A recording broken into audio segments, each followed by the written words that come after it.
Bismillahirrahmanirrahim. Fala uqsimu bil khunnas al jawaril kunnas wal laili idza as'as was subhi idza tanaffas. Fala uqsimu bil khunnas, aku bersumpah demi al khunnas. Maksudnya Nabi bintang-bintang. Al jawaril kunnas, al jawar artinya yang beredar dari satu tempat ke tempat berikutnya. Al kunnas artinya yang terbenam. Wal laili idza as'as, demi malam idza apabila as'as telah larut dan menjadi gelap. Was subhi idza tanaffas, was subhi dan demi waktu subuh idza tanaffas apabila telah menyingsingkan sinarnya. Baik. Di dalam Al-Quranul Karim, kalimat fala uqsimu ini banyak sekali. Fala uqsimu bimawaqi'in nujum. La uqsimu biyaumil qiyamah. Wa la uqsimu bin nafsil lawwamah. Kemudian di sini juga fala uqsimu bil khunnas. Apa arti la uqsim di sini? Ada yang mengatakan bahwa kalimat la itu adalah zaidah tambahan. Maknanya tidak punya arti. Yang ada arti adalah uqsim, aku bersumpah. Ada yang mengatakan la di sini artinya litaukid, penguat. Sungguh aku bersumpah. Tapi juga dimaknai la di sini adalah manafi, artinya aku tidak harus bersumpah. Maknanya aku tidak harus bersumpah ini karena perkaranya jelas. Ngapain harus bersumpah? Seperti sekarang terang, karena siang. Gak perlulah saya harus bersumpah dengan sekarang ini siang, karena memang sudah siang kan itu. Sesuatu yang sudah terang itu tidak perlu dijadikan sumpah. Tapi intinya bahwa di sini Allah Subhanahu wa taala hendak bersumpah, dan tidaklah Allah bersumpah kecuali dengan perkara besar. Di sini Allah mengatakan fala uqsimu bil khunnas, aku bersumpah dengan al khunnas. Apa itu khunnas? Dan apa juga al-jawaril kunnas, yang beredar lagi terbenam itu? Pendapat yang pertama, al-khunnas itu artinya syaitan. Karena Allah Subhanahu wa taala mengatakan, "Qul a'udzu birabbin nas, malikin nas, ilahin nas, min syarril waswasi al-khunnas." Berarti dalam surah An-Nas ayat 1 sampai 6 itu, di situ ada kalimat al-waswas al-khunnas. Khunnas di sini artinya syaitan. Yang memberikan waswas itu adalah al-khunnas, setan. Al-jawaril kunnas, yang beredar dan terbenam, artinya setan yang terkadang muncul, terkadang pergi. Kapan setan pergi? Apabila kita berlindung kepada Allah Subhanahu wa taala. Wa immayan zaghannaka minasyaitani nazghun fasta'idz billahi innahu huwas samiul alim. Dan jika setan datang menggodamu, maka berlindunglah kepada Allah Subhanahu wa taala, sesungguhnya Dia Maha mendengar lagi Maha mengetahui. Jadi kalau kita diganggu setan, kemudian kita isti'adzah, maka setan akan pergi. Atau dengan membaca Al-Quran. Karena Nabi SAW mengatakan, inna syaitana yanfiru minal baitil ladzi tuqra'u fihi suratul Baqarah. Setan akan lari dari rumah yang dibacakan padanya surah Al-Baqarah. Setan akan lari. Jadi al-jawar artinya terkadang datang menggoda kita, terkadang pergi. Karena kita isti'adzah berlindung kepada Allah ataupun dengan membaca Al-Quran. Atau setan juga lari bisa dengan suara adzan. Kalau datang suara adzan mereka lari sampai terbirit-birit dan terkentut-kentut, begitu dalam hadis. Ini penafsiran yang pertama. Penafsiran yang kedua, karena al-khunnas itu kan artinya yang tersembunyi gitu ya. Dan setan itu kan tersembunyi, tidak nampak. Penafsiran yang kedua, kalau kita berburu di hutan, terkadang nampaklah itu binatang yang kita buru, terkadang disembunyi. Terkadang al-jawar nampak, terkadang al-kunnas dia sembunyi, atau bahasanya terbenam. Tapi pendapat yang kuat wallahu alam bahwa al-khunnas di sini adalah bercerita tentang bintang. Bercerita tentang bintang. Lalu di sana ada ayat yang mengatakan fala uqsimu bimawaqi'in nujum. Aku bersumpah dengan tempat jatuhnya bintang. Sementara di sini Allah mengatakan fala uqsimu bil khunnas. Aku bersumpah dengan bintang. Apa maknanya? Korelasi keduanya. Secara ilmiah, penelitian bahwa mawaqi'in nujum itu artinya tempat bintang atau orbit bintang di situ. Apabila bintang pergi, maka tempatnya itu bercahaya. Jadi bukan berarti kalau bintangnya pergi, tempat orbitnya di situ gelap, tidak. Tetapi justru kalau bintang pergi, tempatnya itu bercahaya, kan begitu. Kalau dalam ilmu fisika, itulah yang disebut dengan mawaqi'an nujum namanya. Mawaqi'in nujum. Makanya di sini Allah bersumpah dengan bintang. Al-jawaril kunnas, yang terkadang beredar dan terkadang pula terbenam. Dan bintang sendiri sudah sering saya ulang-ulang di antara fungsi. Yang kedua, untuk menjadi pelempar daripada syaitan yang berusaha naik ke langit. Dan yang ketiga, untuk kompas, arah bagi orang-orang yang melakukan safar baik di lautan ataupun di daratan. Karena di zaman dulu kan belum ada Google Map, belum ada kompas. Jadi orang-orang dulu itu menentukan arah itu kalau malam menggunakan bintang, kalau siang menggunakan gunung. Kalau siang kan tidak ada bintang, terpaksa lihat gunung mereka. Tapi kalau malam gunung tak nampak, makanya kemudian dijadikan alat untuk mencari arah itu biasanya menggunakan bintang. Karena bintang itu ada mawaqi'in nujumnya. Kemudian Allah Subhanahu wa taala mengatakan al-jawaril kunnas. Al-jawar al-kunnas, yang beredar lagi terbenam. Ya, karena bintang itu kan di waktu cuaca tidak teduh, ya, artinya tidak hendak turun hujan, cerah gitu kan, dan tidak sedang purnama. Biasanya bintang itu beredar di mana-mana, tapi terkadang juga terbenam kalau kondisi cuaca itu lagi mendung. Dan begitulah kuasa Allah Subhanahu wa taala bisa memperjalankan bintang, kadang beredar dan kadang terbenam. Kemudian Allah mengatakan wal laili idza as'as. Wal laili idza, apabila telah larut. Kalimat as'as ini sebenarnya memiliki 3 makna. Makna yang pertama artinya awal al-lail, permulaan malam itu disebut as'as. Dan permulaan malam juga disebut as'as. Bisa menunjukkan tengah malam ataupun akhir malam. Makanya security bahasa kitanya, orang Arab menyebutnya as'as. Jadi penjaga malam itu disebut as'as dalam bahasa Arab. Lah di sini Allah mengatakan walaili idza as'as. Tentu ada korelasinya karena Allah menyebut kalimat malam di mana sebelumnya Allah bicara soal bintang. Karena memang bintang tidak muncul kecuali di malam hari. Bintang tidak muncul di siang hari. Bintang itu muncul di malam hari. Makanya disebut setelah bicara bintang soal malam. Kemudian kalimat as'as di sini, dan bintang biasanya muncul itu di muntasofil lail kan. Di pertengahan malam itu baru bintang bermunculan kalau cuaca cerah itu. Dan itulah yang dimaksud wal laili idza as'as, ketika malam larut kemudian bintang bermunculan di mana-mana. Kenapa? Karena setelahnya Allah katakan was-subhi idza tanaffas, dan subuh atau demi subuh apabila fajar telah menyingsing. Kenapa di sini Allah Subhanahu wa taala tidak menyebut kalimat fajar? Kenapa Allah tidak katakan wal fajri idza tanaffas? Kenapa Allah menggunakan kalimat subuh was-subhi idza tanaffas? Apa bedanya subuh dengan fajar itu? Kalau fajar itu belum tentu subuh. Kalau subuh sudah barang tentu fajar. Kenapa?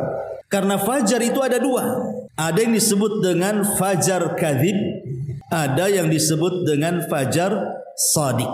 Fajar kadzib itu fajar dusta. Fajar shadiq itu ya fajar beneran. Apa yang membedakan fajar dusta dengan fajar benar itu? Fajar dusta itu adalah fajar ketika cahaya melesat dari arah timur ke barat, melintang, ataupun dari utara ke selatan. Tapi cahayanya hanya memancar di atas langit saja. Memang sudah terang di atas, tapi kalau melihat ke bawah masih gelap. Dan itu bisa kita saksikan kalau di tempat-tempat yang tidak ada lampu penerangan. Ya kalau sekarang di sini ya susah lah bedakan kan, karena tengah malam saja terang ada lampu. Baru kita tahu mana fajar kadzib itu kalau tidak ada lampu, gelap. Jadi terangnya itu hanya melesat di atas saja, tapi tidak sampai ke bawah cahayanya. Itu disebut fajar shadiq. Kalau fajar kadzib, kalau fajar shadiq, cahayanya mulai ke bawah dia, menerangi jalan-jalan, menerangi gang-gang, menerangi genteng-genteng, atap-atap rumah gitu ya. Itu disebut fajar shadiq, dan itulah datang waktu subuh ya. Dan fajar dengan subuh sendiri apa bedanya? Kan ada istilah salat fajar, ada istilah salat subuh. Apa bedanya salat fajar dengan salat subuh? Kalau salat subuh itu ya jelas salat wajib ya, salat wajib yang 5 waktu, salah satunya adalah waktu subuh. Tapi kalau fajar itu ada kemungkinan dia adalah salat sunnah, karena Rasul mengatakan rakaatai al-fajri khairun minad dunya wa ma fiha. 2 rakaat fajar lebih baik dibandingkan dunia dan seisinya. Maksudnya 2 rakaat fajar di sini bukan sholat subuh, tapi sholat sunnah sebelum subuh, disebut sholat sunnah fajar namanya. Itu bedanya fajar dengan subuh, ya kan? Dan kalau fajar itu, kalau dia fajar kadzib masih bisa sahur kita. Tapi kalau sudah fajar shadiq masuk waktu subuh, tidak boleh seseorang sahur, harus menahan dirinya karena sudah datang waktu imsak. Nah, di sana kan ada istilah solat kan, mulai dari fajar namanya solat sunnah fajar, kemudian solat subuh, kemudian ada solat syuruk namanya kan, kemudian ada solat duha. Kalau solat sunnah fajar itu dilakukan sebelum subuh, setelah adzan, sebelum qomat. Setelah adzan, sebelum qomat, di situ ada solat sunnah disebut solat sunnah fajar. Ya. Kemudian datang waktu subuh, itu ada solat subuh, solat wajib. Kemudian setelah hilang waktu subuh, datang matahari terbit kemudian meninggi sedikit, datanglah waktu solat syuruk. Ya. Kemudian setelah matahari terbit, di tengah-tengah panas teriknya jalan-jalan karena matahari sudah mulai menyengat bumi, ya sekitar jam 10, jam 11 sebelum zuhur lah. Maka disitulah disyariatkan seutama-utama solat duha. Ya kalau ingin solat duha itu jam sekarang inilah, antara jam 10 jam 11. Pokoknya sebelum zuhur itu seafdol-afdolnya solat duha. Ya. Taib. Di sini Allah mengatakan was-subhi idza tanaffas, dan waktu subuh idza apabila tanaffas. Apa sih tanafas? Tanafas itu menghela nafas bahasa kitanya. Jadi kalau kita ini sumpek dada karena ada hal yang kita takutkan, kemudian sesuatu yang kita takutkan pergi kan, nafas kita kayaknya plong kan? Itu namanya tanafas dalam bahasa. Ibu nih ditelepon sama debt collector. Awas jangan kemana-mana, jam 10 saya ke rumah. Oh itu kan ibu dah deg-degan tuh, nggak ada duit mau dibayar, udah ketakutan kan, nggak sumpek dada itu. Ditunggu sampai jam 12 tak datang, kemudian telepon, nggak jadi minggu depan lagi, maka ibu akan plong dadanya. Itulah namanya disebut bahasa Arab disebut tanafas namanya. Ya, merasa plong dadanya, bisa bernafas, itu dalam bahasa Arab disebut tanafas. Kenapa subuh itu dibilang tanafas? Karena sebelum Allah menyebut kalimat subuh, Allah menyebut kalimat lail, malam. Dan malam itu identik dengan kegelapan. Makanya Allah mengatakan wal laili idza as'as. Salah satu makna as'as itu adalah gelap gulita. Dan malam apabila gelap gulita. Kemudian ketika bicara subuh, Allah bicara soal nafas. Karena malam itu mengingatkan kita akan hari kiamat. Malam itu mengingatkan kita akan hari kiamat. Dan hari kiamat itu hari yang sangat gelap gulita. Sehingga kemudian sebagian para ulama salaf, mereka teringat dengan gelapnya neraka. Jadi para ulama salaf itu kalau di malam hari mereka teringat neraka, makanya mereka tidak tidur. Mereka habiskan waktu mereka untuk tahajud. Tatajafa junubuhum anil madaji'i yad'una rabbahum khaufan. Lambung-lambung mereka tatajafa junubuhum anil madaji, lambung-lambung mereka jauh dari tempat tidur-tidur mereka. Yad'una rabbahum, karena mereka berdoa kepada Rabb mereka. Kenapa mereka berdoa malam-malam? Khaufan, karena takut. Kenapa takut? Karena teringat dengan gelapnya neraka itu. Mereka itu teringat dengan gelapnya neraka karena melihat gelapnya malam. Sehingga apabila kemudian datang waktu subuh, hilang gelap kemudian muncul cahaya, mulailah mereka tenang karena diingatkan dengan sorga. Plong berarti mereka sudah tidak ingat neraka lagi, mulailah mereka ingat sorga. Makanya apabila datang waktu subuh tanafas, mereka merasa longgar dadanya. Makanya Allah menyebut kalimat toma setelah khauf, toma'an, khaufan wa toma'an, yad'una rabbahum khaufan wa toma'an.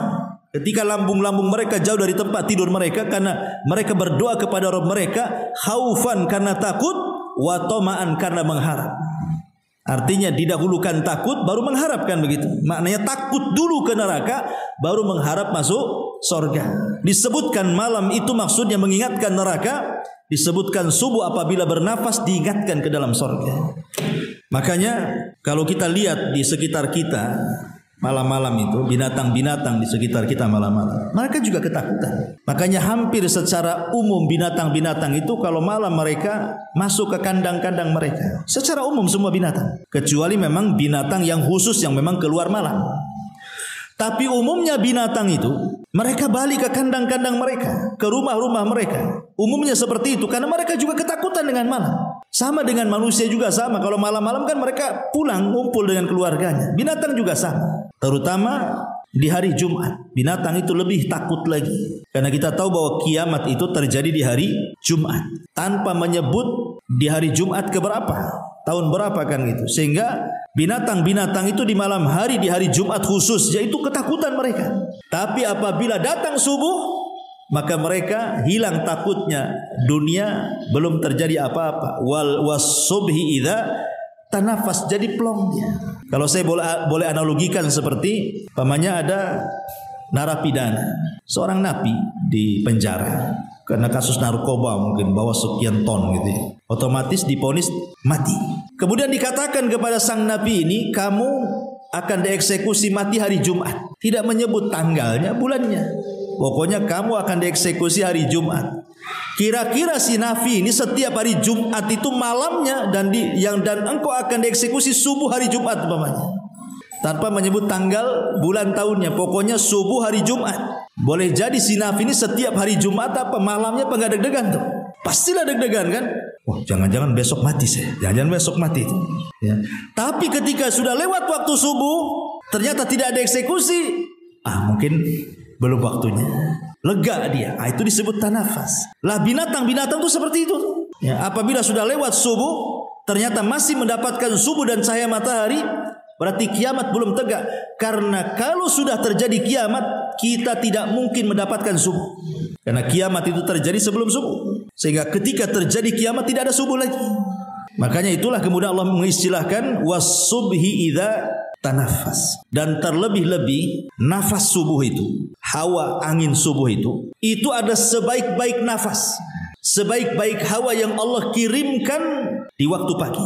Makanya kalau kita lihat sejarah Bu, sahabiah, istri-istri para sahabat, ibu tidak akan mendapatkan satu riwayat pun dalam hadis-hadis Nabi, wanita-wanita di zaman Rasul yang dirutinkan solat jamaah ke masjid kecuali waktu subuh. Mereka merutinkan hampir subuh, mereka tiap subuh. Wanita-wanita di zaman sahabiah itu, di zaman Nabi, mereka jamaah bersama Rasul ke masjid. Dan itu riwayat yang paling banyak. Ya, jadi tidak ada riwayat wanita-wanita di zaman Rasul yang merutinkan solat jamaah bersama Rasul itu kecuali di waktu subuh. Kenapa? Kenapa tidak disebut di waktu yang lainnya? Sementara kan tidak ada larangan wanita itu solat jamaah di waktu manapun. Bisa zuhur, asar, maghrib, subuh, isya, kan itu boleh kapan saja, tidak dilarang. Asal memenuhi syarat kan gitu. Bahkan wanita yang dilarang solat berjamaah saja dilarang dalam Islam. Kata Rasulullah, tamnau ima Allah masa jidallah, jangan kau larang wanita-wanita kalian datang ke masjid-masjid Allah, kan begitu. Maka jawabannya, karena wanita-wanita sahabiah di zaman Rasul itu tahu bahwa nafas subuh itu adalah nafas yang membawa kesehatan badan.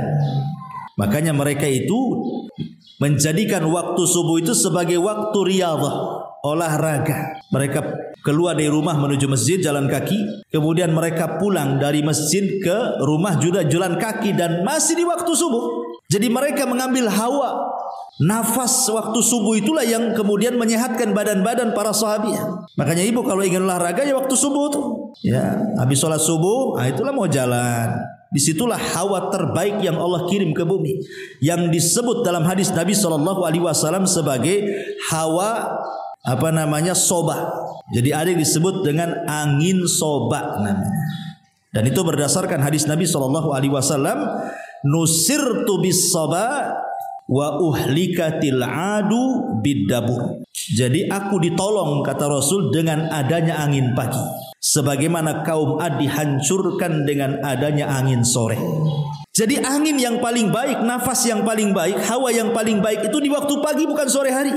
Itu waktu yang paling bagus itu untuk mencari kesehatan dengan olahraga. Karena angin inilah yang menolong Nabi SAW saat peperangan. Kita lihat dalam surah Al-Adiyat, Allah mengatakan apa? Wal adiyati dhabha fal muriyati qadha, fal mughirati subha. Apabila para sahabat menyerang itu, maka mereka menyerang musuh di waktu subuh. Dan Rasul tidak pernah menyerang di waktu selain subuh. Rasul kalau menyerang sebuah kaum, maka Rasul akan menanti waktu subuh. Rasul tidak pernah menyerang siang, sore, apalagi malam, tidak. Rasul kalau menyerang musuh itu di waktu subuh. Kenapa Nabi SAW menyerang di waktu subuh, dan ini sunnah dalam peperangan? Karena tadi di waktu subuh itu ada tanafas, ada nafas, ada hawa yang bisa menolong Rasul dan kaum muslimin, yang disebut dengan hawa soba. Disebut soba itu diambil dari sobah, sabahul khair, selamat pagi. Yang itu ya kalau bahasa kita. Maka disebut angin soba namanya. Kata Rasul, nusirtu bis soba, aku ditolong dengan angin pagi. Makanya Nabi itu kalau sudah mengumpulkan pasukan nih malam-malam tuh, kemudian mau menyerbu, maka telinga Rasul akan berusaha peka, ada nggak suara azan di tempat yang akan diserang itu. Kalau ada suara azan berarti negeri itu negeri Islam, Rasul tidak jadi nyerah. Tapi kalau tidak ada suara azan berarti negeri itu negeri kafir. Dan itu ditentukan dengan azan subuh. Kenapa ditentukan dengan azan subuh? Karena kemenangan kaum muslimin itu di akhir zaman itu pun setelah sholat subuh. Ketika Al-Mahdi Al-Muntadhar, Imam Mahdi tidak sanggup melawan Dajjal, akhirnya kemudian bersembunyi di Bukit Tur dan kaum muslimin. Kemudian mereka kelaparan karena dikepung dari berbagai macam arah, sampai kepala kerbau lebih baik daripada emas dan perak, karena yang mereka hajatkan makan, bukan perhiasan. Ketika di satu malam pasukan Al-Mahdi ini berbincang-bincang dan mengatakan, kalau kita berlama-lama di bukit ini kita akan mati konyol. Sebaiknya besok setelah sholat subuh kita serang. Kalau kita hidup mulia, kalau kita mati syahid. Ketika kemudian disepakati bahwa besok akan turun melawan tentara Dajjal, maka dikumandangkanlah azan subuh. Ketika dikumandangkan azan subuh, tiba-tiba apa? Langit menjadi gelap. Setelah gelap muncul titik cahaya dari langit. Rupanya cahaya yang muncul dari dua malaikat yang mengapit Isa bin Maryam, turun dari langit. Kemudian setelah sampai di Menara Putih di Damaskus sana, maka Isa langsung menemui pasukan Al-Mahdi sebelum qomat sholat. Ketika Isa sampai saja, orang-orang kenal. Dari mana mereka kenal Isa? Ketemu aja tidak? Ya tentu dari hadis-hadis Nabi. Mereka kenal siapa Isa. Makanya ketika dikumandangkan qomat, Imam Mahdi mengatakan kepada Isa, taqaddam ya ruhallah, maju wahai ruhullah. Maksudnya jadi imam untuk kami sholat. Tapi Isa menolak dan mengatakan, setiap kaum itu ada pemimpinnya, maka engkaulah pemimpinnya wahai Al-Mahdi. Kaulah jadi imam. Maka Imam Mahdi menjadi imam, Isa pun menjadi makmum di belakang bersama kaum muslimin. Kemudian selesai sholat, maka Isa membariskan semua pasukan, kemudian mengusap satu persatu wajah-wajah pasukan Al-Mahdi ini. Dan hebatnya Isa menyebutkan derajat tingkatan mereka di sorga. Maka berbahagialah orang-orang yang diusap oleh Isa kala itu, karena tidak dijelaskan mereka masuk sorga, tapi dijelaskan tingkatan mereka di sorga. Otomatis masuk sorga lah kalau disebutkan tingkatannya. Kemudian Isa mengatakan, aku akan memberikan kepada kalian 3 pilihan. 1, kalian tidak perlu berperang. Aku akan berdoa kepada Allah agar Allah mengirimkan bencana supaya si Dajjal dan pasukannya terkena bencana Allah tanpa harus diserang, mereka mati. Atau yang kedua, biarkan aku berdoa kepada Allah supaya Allah mengirim pasukan lain yang bukan kalian. Biarlah pasukan itu yang akan bertempur melawan Dajjal, dan pasti Allah menangkan. Atau yang ketiga, kita turun sama-sama, kita lawan Dajjal. Aku yang akan memimpin kalian dan Al-Mahdi. Dan aku pastikan tentara orang-orang Yahudi pengikut Dajjal itu tidak sanggup mengangkat senjata mereka, dan kalian bisa langsung menyerang mereka. Adapun Dajjal, aku yang akan membunuhnya. Maka turunlah pasukan itu. Maka ketika Dajjal melihat Isa bin Maryam, akhirnya kabur, dikejar ke utara, ke selatan, ke timur, ke barat, sampai akhirnya Dajjal terdesak di sebuah tempat di tengah-tengah Israel. Ya, disitulah kemudian Dajjal tidak bisa lagi mengelak dari Isa bin Maryam. Maka ketika Dajjal tidak bisa mengelak dari Isa bin Maryam, maka Isa mengeluarkan tombaknya, kemudian membunuh Dajjal dan memenggal kepalanya. Kemudian kepalanya diletakkan di tombak tersebut, dikasih tahu kepada orang Yahudi, ini pimpinan kalian sudah mati. ketika Dajjal mati di tangan Isa bin Maryam di satu tempat namanya Babil Lut. Maka kemudian orang Yahudi ketakutan, ketika ketakutan itulah keberanian mereka hilang, sehingga kaum muslimin tinggal menyerang mereka tanpa ada perlawanan. Sehingga mereka ada yang sembunyi di batu. Batu mengatakan, hei muslim, ini Yahudi sembunyi di belakang saya, bunuh dia. Dia sembunyi di pohon, semua pohon bisa bicara. Tidak ada makhluk Allah kecuali bisa bicara dan memberitahu persembunyian orang Yahudi, kecuali satu pohon yang memang Allah takdirkan tidak memberitahu, disebut Gharqad namanya. Gharqad inilah yang sekarang dikembangbiakan orang-orang Israel.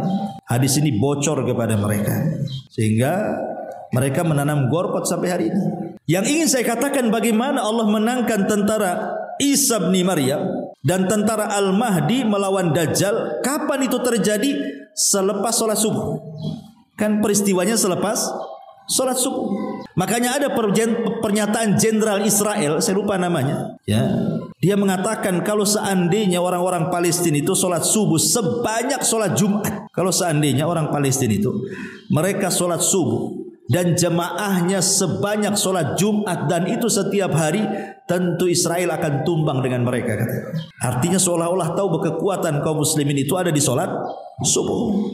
Ya. Makanya kenapa sholat subuh itu disebut sholat wusta oleh sebagian ulama tafsir.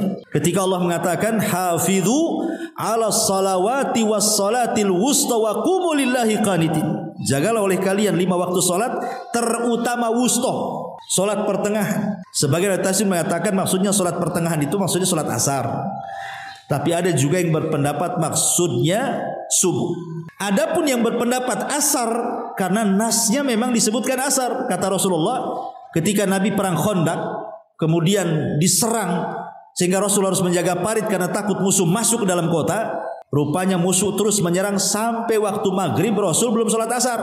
Ketika masuk waktu maghrib, betul-betul masuk waktu maghrib, Rasul baru sholat asar. Berarti sholat asar di luar waktunya tuh. Rasul marah dan mengatakan, mala Allahu kuburahumun nar.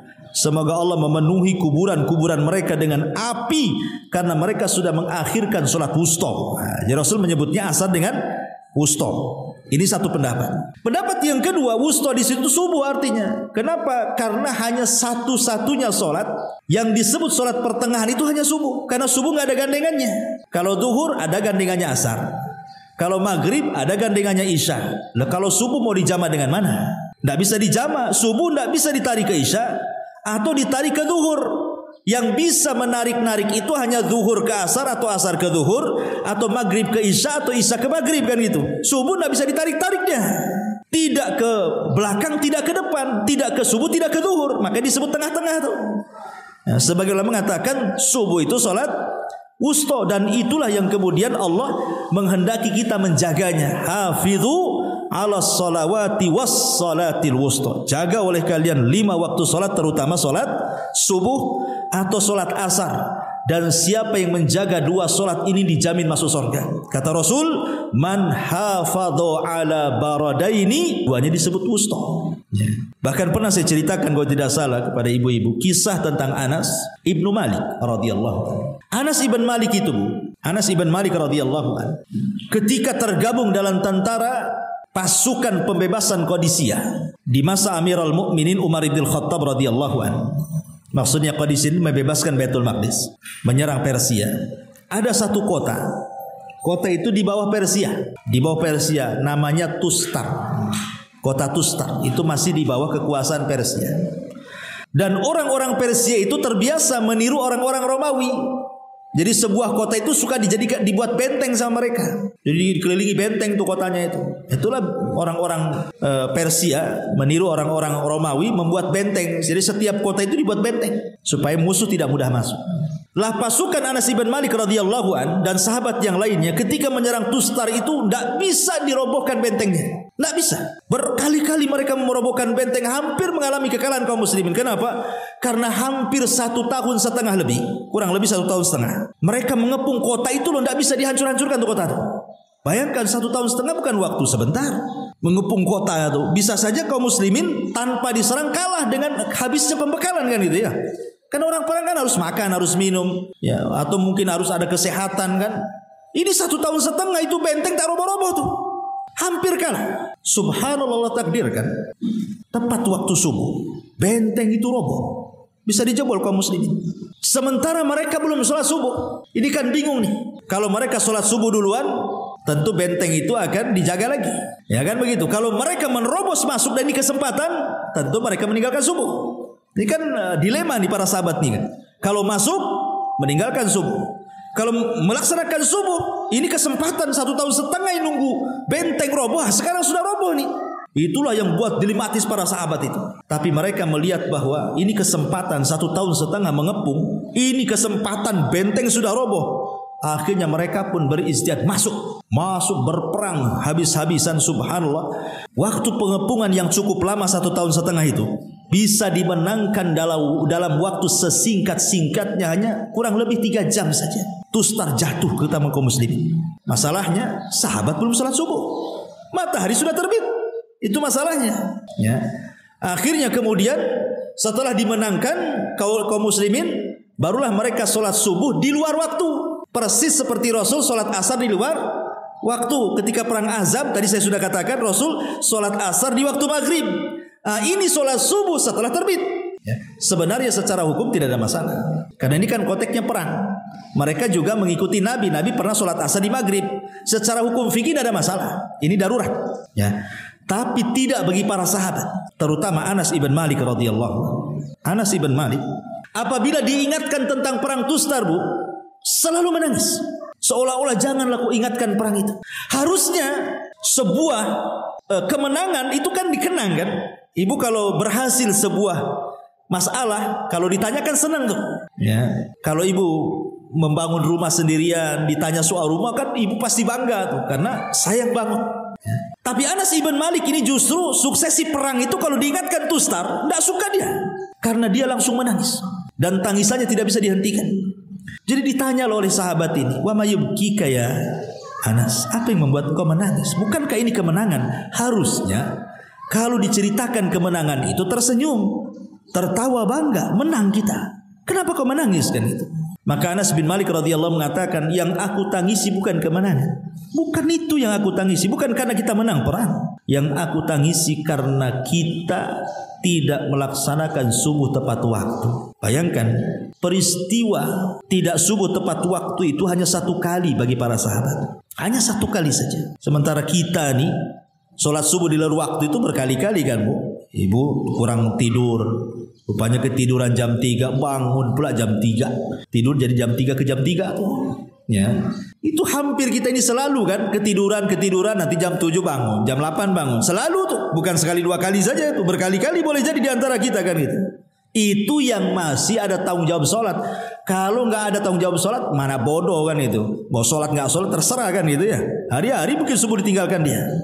Tapi lihat bagi para sahabat, padahal sholat mereka itu sah karena darurat, dan itu pernah dilakukan Nabi. Bukan perkara salah. Tapi Anas bin Malik kepikiran apabila disebut Tustar menangis bukan karena kemenangan perang, tapi karena dia pernah meninggalkan subuh di luar waktu. Itu hebatnya itu keimanan para sahabat. Hanya 1 kali, tapi kalau selalu diingatkan menangis. Kita ini mana menangis, malah dibuat bahan ketawaan. Kenapa kemarin tak subuh? Hehehe, katanya hehehe, kan itulah kita ini, malah ketawa hehehe gitu ya, bukannya menangis.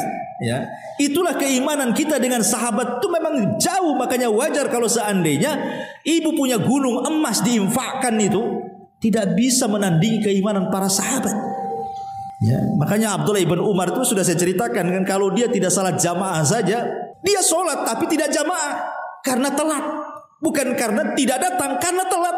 Maka malam harinya tidak akan tidur. Dia habiskan qiyamul lail sebagai apa? Tebusan karena dia telat salat jamaah.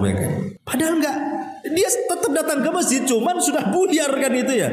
Itu saja ditebus kesalahannya dengan menghidupkan 1 malam suntuk. Nah, itulah para sahabat luar biasa. Syahidnya di sini bagaimana di mata para sahabat itu sholat subuh luar biasa bagi mereka. Dan itulah yang menentukan kemenangan. Maka di sini Allah mengatakan was-subhi idza tanaffas, dan subuh apabila mengeluarkan nafas. Artinya subuh itu apabila memancarkan terangnya, ya. Dan Kalau sudah subuh hilang, pasti bumi ini terang. Tapi kalau fajar hilang, belum tentu terang, karena boleh jadi fajar dusta. Ya. Tapi kalau subuh hilang, pasti terang. Kalau fajar hilang, belum tentu terang, boleh jadi bisa malam. Dan subhanallah, di dalam ayat yang lain Allah Subhanahu wa taala dalam surah Al-Mudaththir, Bu, ayat 33. Allah mengatakan wal laili idz adbar. Wal laili idz adbar. Tetapi ketika menyebutkan waktu subuh dalam surah At-Takwir ini, was-subhi idza tanaffas. Dalam ayat yang lain, was-subhi idza asfar. Asfar itu maksudnya akhir subuh. Awal subuh disebut golas, masih gelap. Itu awal subuh. Kemudian waktu subuh, ya. Kemudian waktu asfar. Asfar ini sudah mulai terang, tapi belum terbit matahari, ya kan? Belum terbit matahari kan kadang-kadang sudah terang tuh. Itu akhir waktu subuh disebut asfar namanya. Dan Allah mengatakan was-subhi idza asfar, dan demi subuh apabila sudah terang. Terang karena akhir waktu subuh disebut asfar.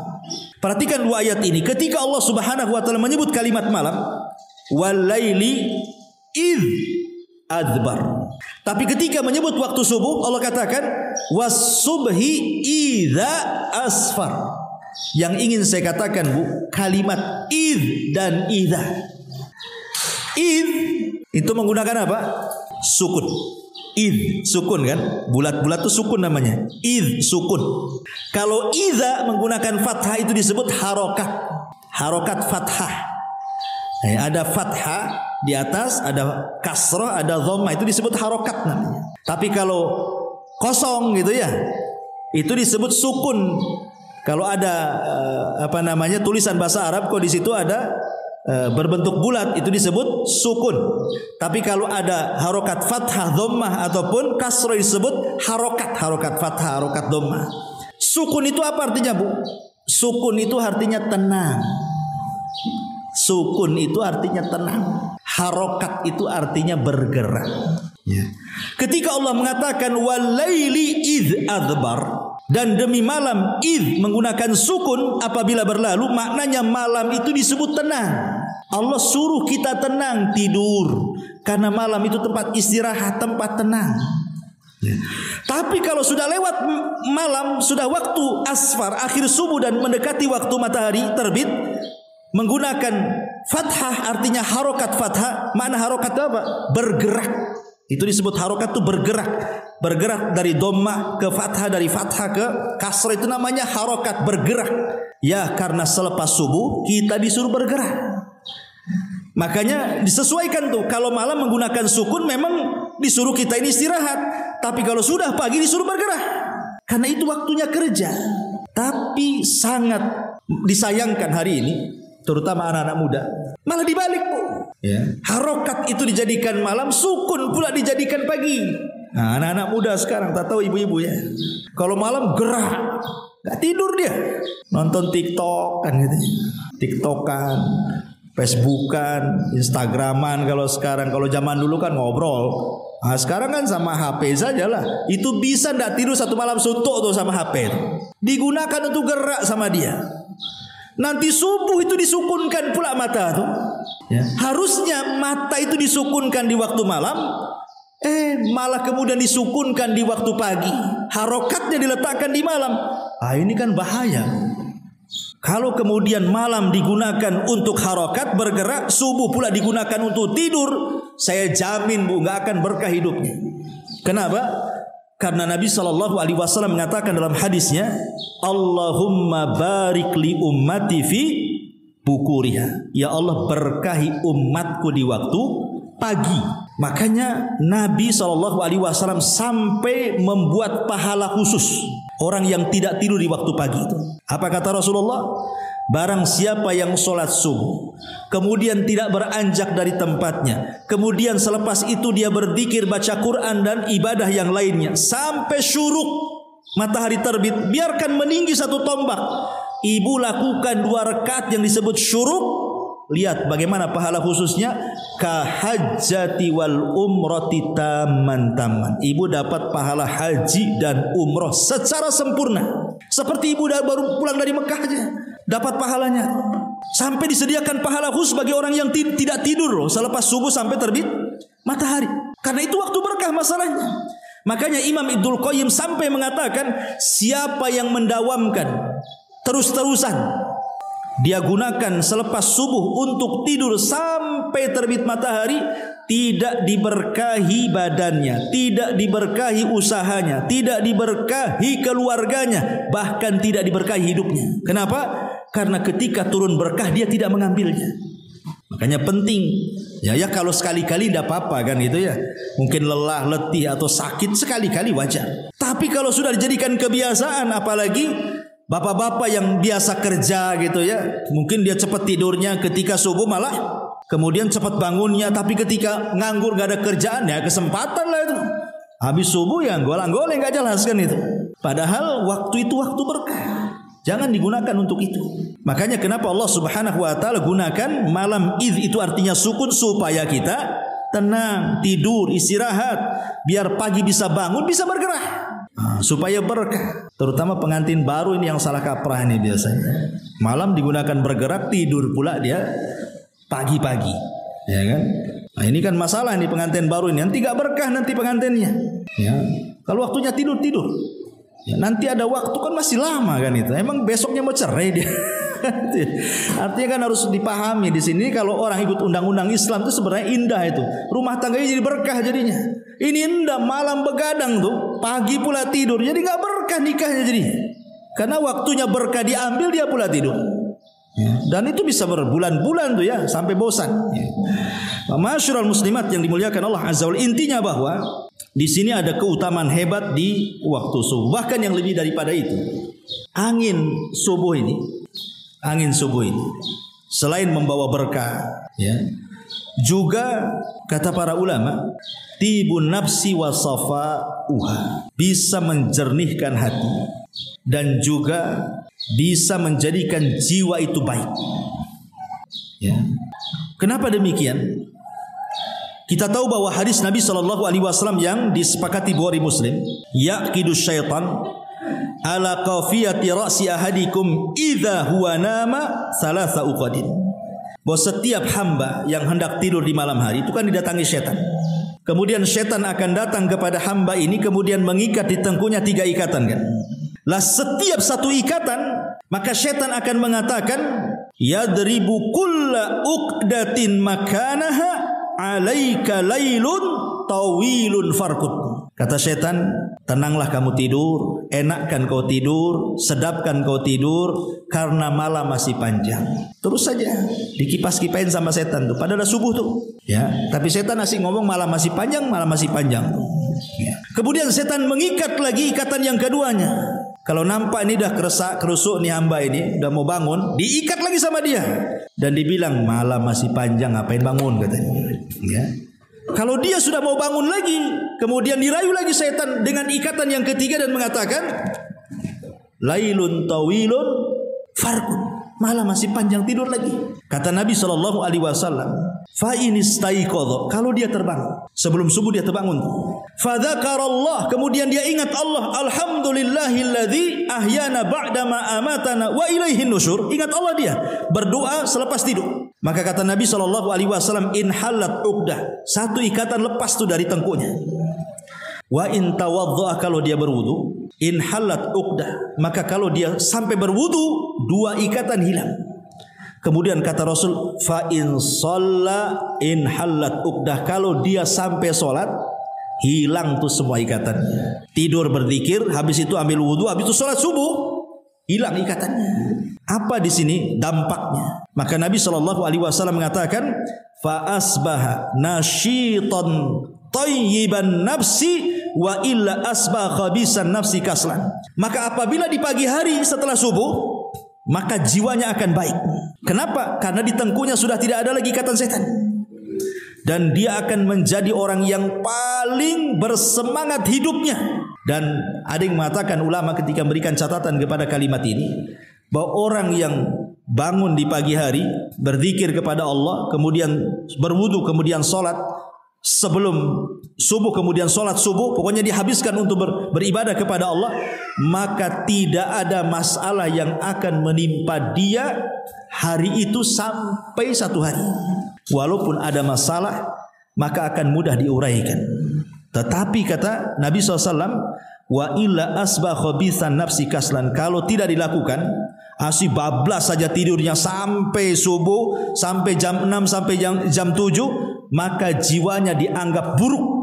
Dan dia orang yang paling pemalas, dan dia tidak akan menyelesaikan masalah sekecil apapun, apalagi masalahnya besar, dan akan senantiasa ditimpa masalah. Dari mana masalah itu dia tidak tahu, yang jelas ada saja masalah. Lah ini kan luar biasa nih. Ya, kalau orang paham di balik waktu subuh, rupanya di situ bisa menjadikan kehidupan kita lebih baik. Dan kita bisa rasakan, ya, waktu saya jelaskan kepada ibu keajaiban tidur itu, ya. Kalau kita mengikuti tidur Nabi SAW yang disebutkan dalam surah Al-Muzammil itu, qumil laila illa qalila nisfahu aw inqus minhu qalila aw zid alaihi warattilil qur'ana tartila. Di situ kan Nabi SAW mencontohkan tidur tuh. Pertama, beliau tidur separuh malam, ya. Yang kedua, atau kalau mau nambah 2/3 malam. Jadi Rasul itu tidur itu setengah malam, setengahnya digunakan untuk sholat, baca Quran, tafakur. Atau kalau Nabi SAW lagi capek, ditambah lagi, tambah 1/3 lagi, menjadi 2/3. 2/3 tidur, 1/3-nya bangun di 1/3 malam akhir. Dan Rasul tidak tidur sampai waktu subuh. Dan setelah diteliti oleh ilmu kesehatan manapun, silakan tanyalah dokter-dokter, atau di sini ada dokter. Kalau kita mengikuti tidurnya Rasul, maka kualitas tidur kita ini tidak dilakukan lagi. Dan itulah tidur yang sehat sebenarnya. Kalau ba'da isya kan Rasul kan jarang, dia habis isya langsung tidur rata-rata. Ya, kecuali ada tamu atau ada hal-hal yang penting itu. Kalau habis isya langsung tidur, kemudian bangun tengah malam atau mungkin 1/3 malam bangun, maka di pagi hari itu walaupun ngantuk-ngantuk kita, ya, tapi hidup kita ini cerah. Dibandingkan orang yang tidak tidur, baru tidur jam 3, kemudian bangun jam 9, itu lemes itu hidupnya tuh. Bangun aja capek-capek badan tuh. Padahal secara jam dia lebih banyak tidurnya dibandingkan orang yang tidur awal tuh. Kenapa? Karena kualitas tidur akan berbeda ketika kita mencontoh Nabi dengan ketika tidak mencontoh Nabi. Itu yang menjadikan kenapa Nabi itu tahu bahwa di waktu pagi itu waktu berkah. Makanya disuruh tidur awal supaya berkahnya dapat. Tapi kalau di tidur akhir, mana dapat berkahnya? Yang ada lewat berkah lah kan gitu. Ya, makanya lihat orang-orang kafir itu yang mengejar dunia. Mereka kadang-kadang jam 4 subuh itu udah ke pasar. Itu orang-orang kafir itu. Seolah-olah mereka tahu itu di waktunya waktu berkah kan. Mereka jam segitu itu mereka sudah seliwar-seliwar cari duit itu. Makanya mereka dikasih apa yang mereka inginkan di dunia saja, tapi di akhirat kan nggak dapat, karena mereka hanya dunia saja. Tapi orang yang beriman sebenarnya akan dapat 2 tuh. Selain dapat dunia, dapat berkah akhiratnya. Tapi itu yang tidak dipahami oleh kaum muslimin. Was-subhi idza tanaffas, ya. Wallahu a'lam. Saya kira sampai di sini.